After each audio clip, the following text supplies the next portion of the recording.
Hello, and thank you for joining me. My name is Darlene J. Weiss, and I own Living Waters in Northern California. I'm going to be speaking to you today about the ancient future of colon hydrotherapy. This is a topic I'm really excited about because I want to talk about bringing to life how we can dawn a new day together for a better future of colon hydrotherapy and for general health care and for the medical system at large. And I also want to introduce you to a term called clinical self-care and how we can already be specialists in this. And if you hadn't thought about this already, I want to emphasize a lot of what we practice and the way we practice is essentially that. And it's just lost information we have to remind clients in our practice. So thank you for joining me today. For those of you that don't know me already, my name is Darlene J. Weiss, and I was born and raised in Las Vegas until the age of 21 is when I left.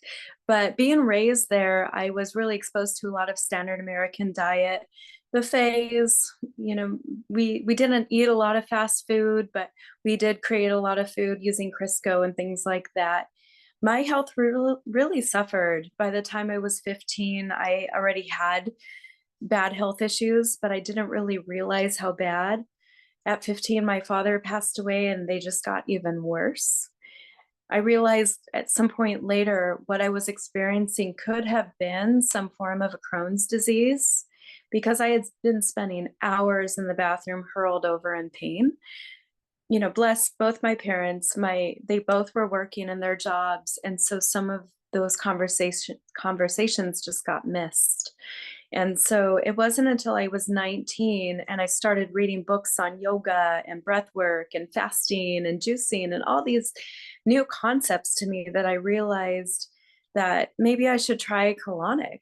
That I remember reading in one of the books, enemas and colon cleansing and Ayurveda. And I was like, what? So what did I have to lose when I wasn't already feeling good? What did I have to lose? So after I had my first colon hydrotherapy session, I felt incredible. I really had no idea that I was that dissociated from my body.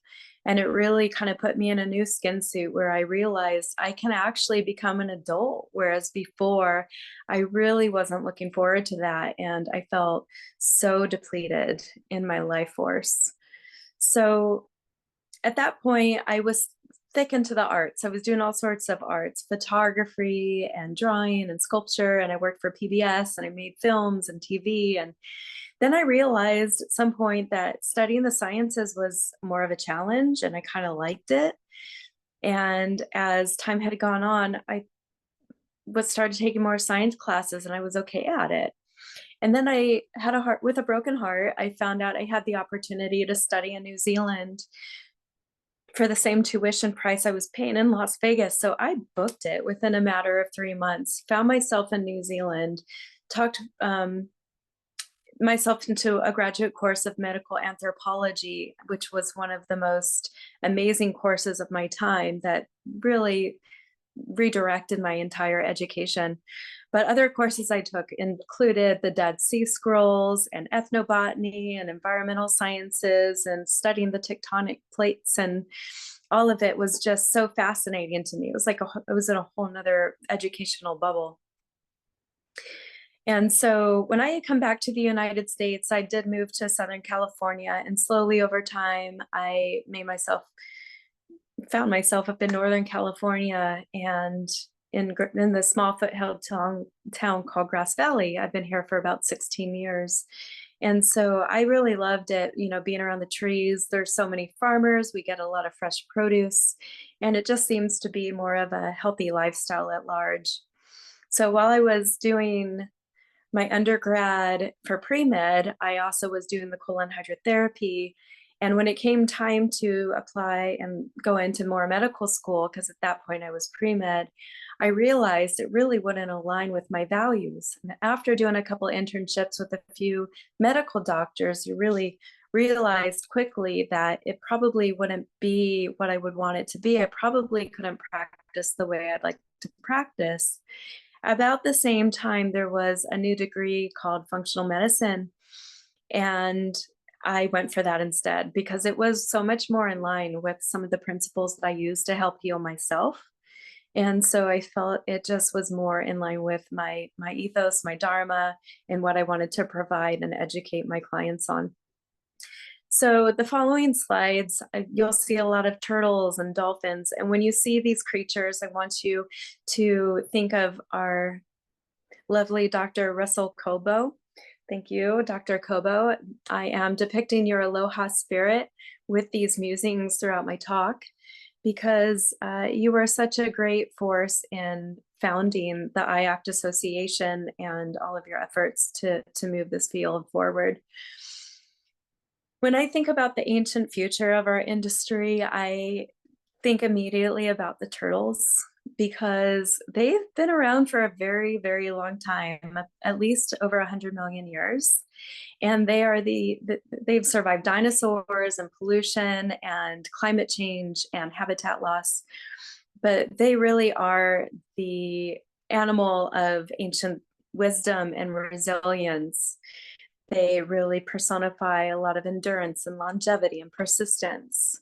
So when I think of ancient future, they combine the traditional knowledge of their life cycles and habitats with modern science and technology. Their modern challenges of how to stay alive in today's world mirrors a lot of what we go through and experience ourselves. And their roles in ecosystem is kind of amazing for coral reefs and seagrass beds. And we do a lot of conservation in ecosystems with our clients and their microbiomes. So in that way, it's also like an ancient future of internal, external that I find really beautiful. Dolphins too. I got a little dolphin thing behind me there. They're highly intelligent and they're very complex social creatures where they exhibit so much altruism and kindness, but their resilience and steadfastness is just a beautiful thing to watch. They really had to overcome the shifting ocean currents and human activity and how it's destroyed some of their environments, but yet they keep a strong bond with their pods. So thank you again for joining me today, and please feel free to reach out at the end of the talk. If you'd like to book a free discovery call, you can go to that website that's right there, lovelivingwaters.com, and book now to reach me, and I'll talk more about the programs at the end. Okay, so there's Mr. Turtle welcoming us in. So I'm going to get into next just defining what the ancient future is, talking about our ancient origins, more modern origins, our foundation for the future, the term clinical self-care and more respect, discussing the common vision for our future, and then a little bit more about my program that I'm offering to you IACT members. So the ancient future, it really emphasizes the integration of ancient wisdom with modern advancements to create a holistic and forward-thinking practice. And in the context of colon hydrotherapy and healthcare, it can really advocate for all of these bullets I'm going to touch base on, but it's about bridging the time-honored traditions with modern innovation, ancient wisdom of digestive health and detoxification, which in modern science might be coined as biotransformation, and leveraging today's scientific understanding, technology, and clinical methods with advanced equipment, research-based protocols, evidence-based outcomes, etc., to improve patient care. Holistic care and preventative care while embracing while embracing the older ideas of body, mind, and spirit and how they're interconnected. There's also a comprehensive approach to healthcare that emphasizes the prevention and long-term wellness and patient empowerment. So when we respect the past while innovating for the future, we're going to be taking the best of both worlds, new ideas, and pushing the boundaries of what's possible. We'll be promoting a new paradigm in healthcare where ancient healing methods are not seen as outdated, but essential components for where we're at in our modern days and comprehensive healthcare system. So we're going to advocate for a shift in how healthcare is perceived and where there's a balance of the past and possibilities of the future.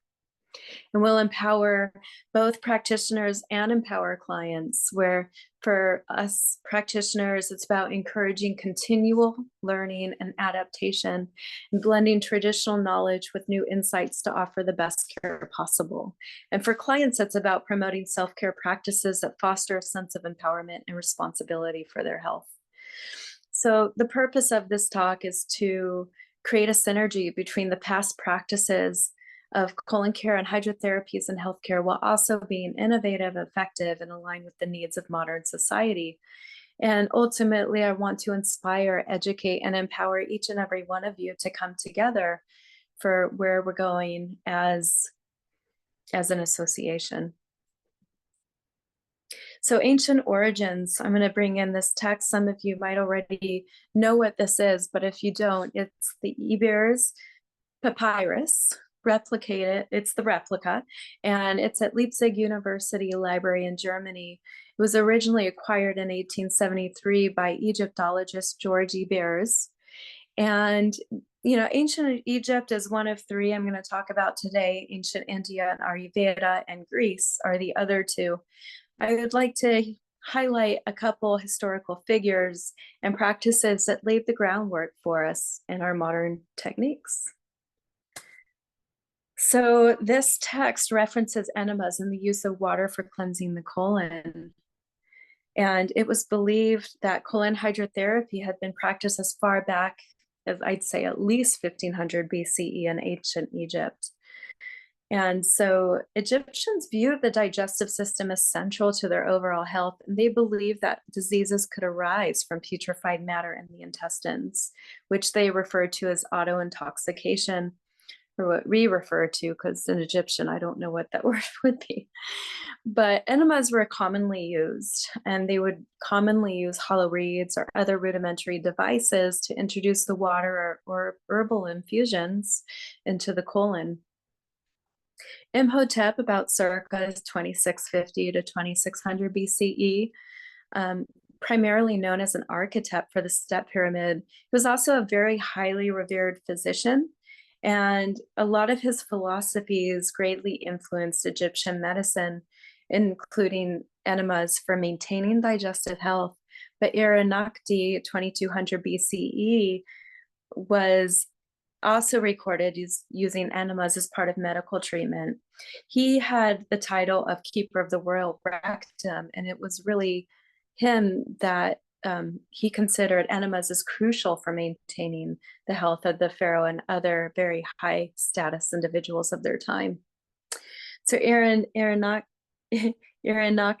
he was most noted for being one of the earliest documented medical practitioners to focus on the therapeutic use of enemas, and that became central to Egyptian medicine. And because of his role, he became very prestigious and held a position in royal court to demonstrate the importance on digestive health in ancient Egypt. And techniques attributed to him laid the foundation for the routine use of enemas in Egyptian medicine, which later influenced the Greeks and the Romans. And so the practices initiated by this man contributed to the development of medical tradition that viewed colon cleansing as essential for overall health, where his work helped to formalize the use of enemas in that medicine and saw it as vital therapeutic practice. He also saw it as a pathway to prevent disease, which is a concept that resonates with modern colon hydrotherapy, where the focus remains on maintaining a clean and healthy digestive system.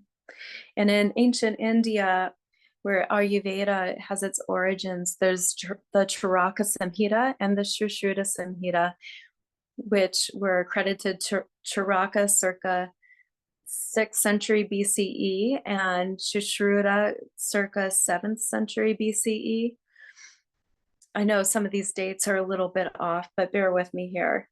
They were both key historical figures of the time, where Charaka emphasized the importance of basti as therapeutic practice for detoxing the body and maintaining health. Shushruta saw enemas as essential for treating a wide range of conditions, and particularly those related to the digestive system.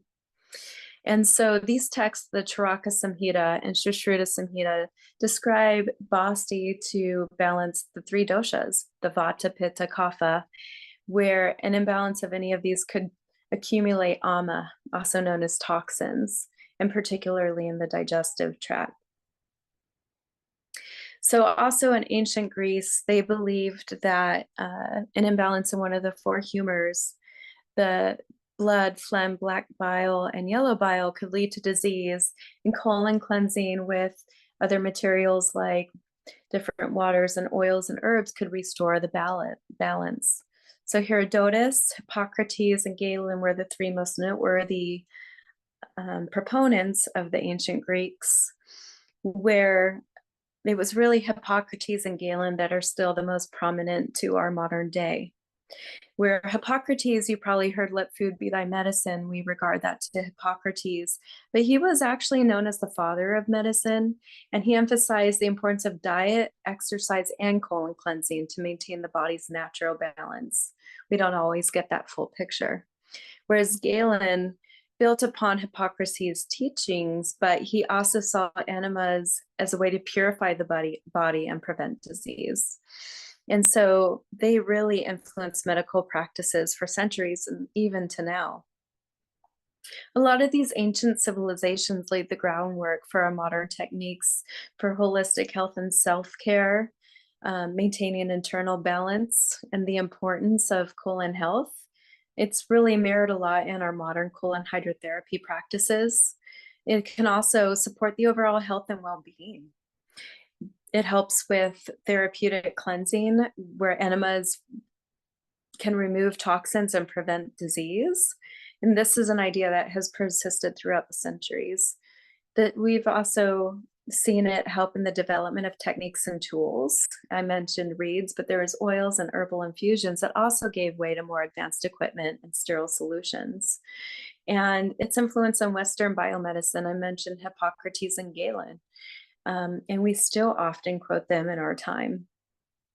When you think about, and there's other ancient origins as well, so I'd be amiss if I didn't at least say that. But, the Western biomedicine we live in today, especially in the United States, I'm not sure where all of you are listening to this, it's only been in the last 100 years that this has really kind of become more of a mainstream medical system. So let's talk more about our current landscape of colon care. So there's other hospitals in other countries that still offer colon hydrotherapy. Lenido Hospital in Netanya, Israel. I know I studied my foundation level with a woman who was going to practice in Israel, and I lost contact with her, but I do know it's common in some in some hospitals the world over. And excuse me, I'm tired. I've done this a few times. I was having technology issues. So at that hospital, they really blend a lot of holistic and traditional methods with conventional methods as well. And it's typically more common there than in Western hospitals, but we know that there's other hospitals in the world. It'd be interesting to see a listing of that if possible. I have clients that often go to Thailand, and they tell me about big medical buildings there as well, and it's very common practice. And actually, just now I learned about another one getting off the phone before this recording that someone had mentioned there's an island in Thailand that's all about colon hydrotherapy. So we're always learning in this field. There's no way we'll know it all. And we know that there's others. So according to the Commonwealth Fund in 2022, they ranked high-income countries where the US ranks access to care, administrative efficiency, equity, and healthcare outcomes pretty low. But there's quite a disparity in the spending. Let me show you this graphic, where the US is an outlier when it comes to spending, but these other variables that I mentioned access to care, administrative efficiency, equity, and healthcare outcomes are greatly compromised. So there is a book. I'm going to go back to that previous page so that you can see me. There's this book that I really love by James Maskell called The Evolution of Medicine. And in it, it says on page 16, a large American physician survey in early 2016 found that 83% of doctors are disillusioned with medicine and 63% are thinking of quitting in the next 2 years. So it's not just about the medical system, but it's about the people that are in it as well, and their health. So all the doctors need doctors. They all need the compassionate care. So we're all going to be collaborating and working together on a very humane level. So colon care in the United States, it used to be much more common found that colon hydrotherapy was found in hospitals. I have one client in her 80s that says in the 1960s and 1970s, there was a colon hydrotherapist about every 3 blocks in LA between Wilshire Boulevard and Santa Monica Boulevard. And laxatives, when they were introduced to the hospital, seemed to greatly change this, where they needed less labor, they were more cost effective, and it supports pharmaceuticals as well. So it's still pretty common that enemas or colon hydrotherapy are more often found in wellness centers and alternative medical offices, but we never know what's going to happen, how things might change and shift. So I'm an eternal optimist. Please pardon me for dreaming so big. So one of the coolest advancements of our time currently is the gut-brain microbiome access, whichever order you want to say it, microbiome gut-brain access. We know that diet and our genes, epigenetics, drugs, environmental factors, and how we exercise affects this access. But what also is a variable involved is if we choose love or fear, how our relationships are interacting and making us feel, how we manage our stress, how we think about life, and how we think and feel in our bodies, and our food intake and what we're craving. So all of this, it's just such an inner matrix of things working together. So it's up to us to bridge the ancient and the future. So how are we going to do that? I want to slow things down and talk about something that's a little bit more subtle in what we offer, which is water. 2 of my favorite current day researchers and signs of our time is the work by Dr. Emoto and Veda Austin. And so Veda Austin has taken some water and put it over photographs, frozen that water, and then taken pictures where that water will take on the impressions of those photographs. And likewise, she can ask water questions and it'll come back with like photos of what you would imagine another planet would look like, asking water questions about the origins of the earth, and the water is responding. So I find that just so fascinating. This is a snowflake with Dr. Emoto's work where he meditated and brought mindfulness to oneness. This is another photograph of Veda Austin's work when she asked water if it knew her name, and it wrote back her initials, how she likes to write them. And this snowflake personifies ascension for Dr. Emoto's work. So just to sneak in, some cool information. If you weren't already aware, where have you been? let's update you. But water is just one avenue in what we offer. There's all sorts of new gadgets and gizmos coming out for light therapies, frequency therapies, and maybe potentially we can open up the conversation to more transplants and implants in our manual columns. I do feel like, again, more research can be supportive in us moving forward in a very professional direction in that way. So medical anthropology, this is what I promised we'd get back to, but just to kind of give you a more in real life example, I was coming from a life in a city in the 1980s and 1990s in Las Vegas. And that's just a moment in time of what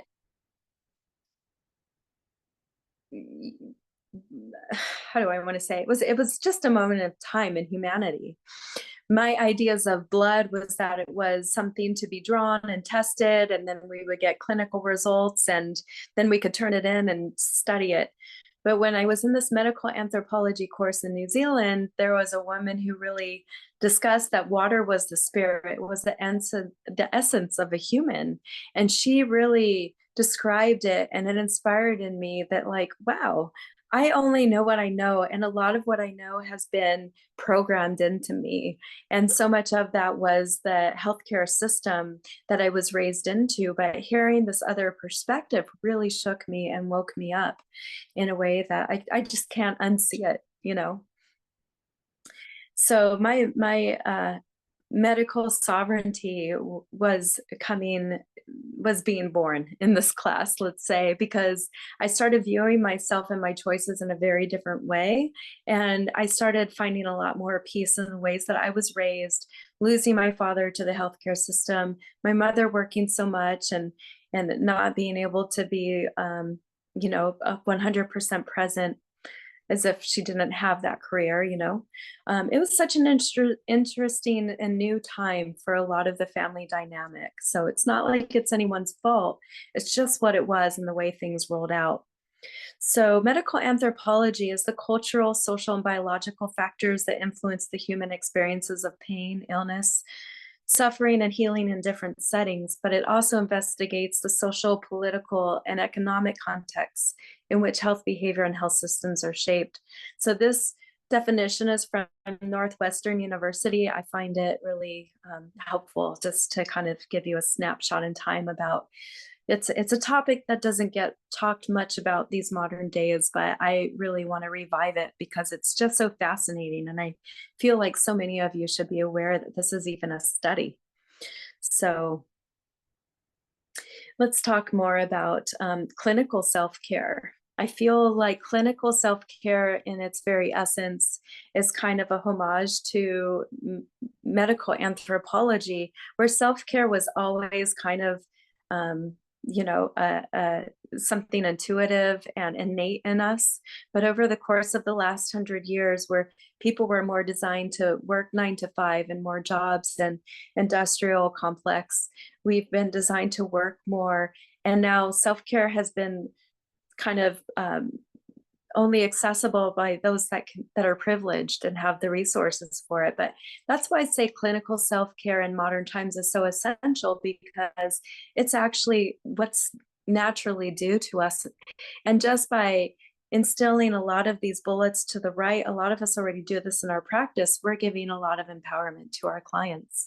These are things like meditation and breath and emotional and somatic processes, castor oil packs, foods and herbs as medicine and recipes, baths and hydrotherapies, other body work like acupuncture and massage and osteopathy, and its very beautiful origins of it. Chiropractic work, for example, saunas, whether it's infrared or steam, lights and other frequencies I mentioned, but also working with groups, because we're such social creatures, we actually get better results and they're more fun.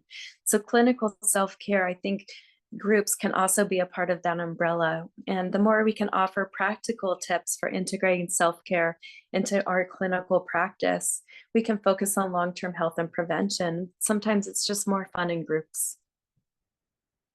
So the common vision for the future that I have is mine, as I'm presenting it, but I hope it's one that you bring into your dreams and your dream work as well. We know that by now Western biomedicine is kind of this newer idea of a medical system, but a lot of it is based on science. And I really pose this quote to you because I really feel it's true that science is only as good as the questions we ask. When I look at the research in colon hydrotherapy, I find that sometimes the research didn't ask the right questions or we didn't use the right methods. And I do feel like it's time that we somehow band together and support more research so that we can be on a more current level of this biomedicine that's apparent around us.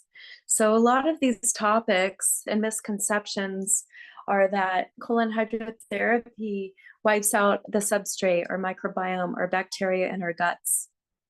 I really don't think that's true, as people leave my office feeling better than when they walked in. That they can be addictive or habit forming. And I really question that as well when I've seen one particular client have a bowel movement on her own after having brain surgery. And if purified water or water with other materials like salt or ozone or herbs or mushrooms or anything else might be more of an advantage. I know a lot of us have different questions of different materials and how they can be done. Maybe it's more of a systematic approach in our medical system, and maybe we could come up with an alternative to more of a private pay. I know a lot of people still can't afford a session with me. I do what I can, but we also have to pay our bills and maybe staying a foot on what other systems might be in place can help us and humanity at large. So the questions become, can colon hydrotherapy help our mental health? Can it help stress? Can it help the nervous system?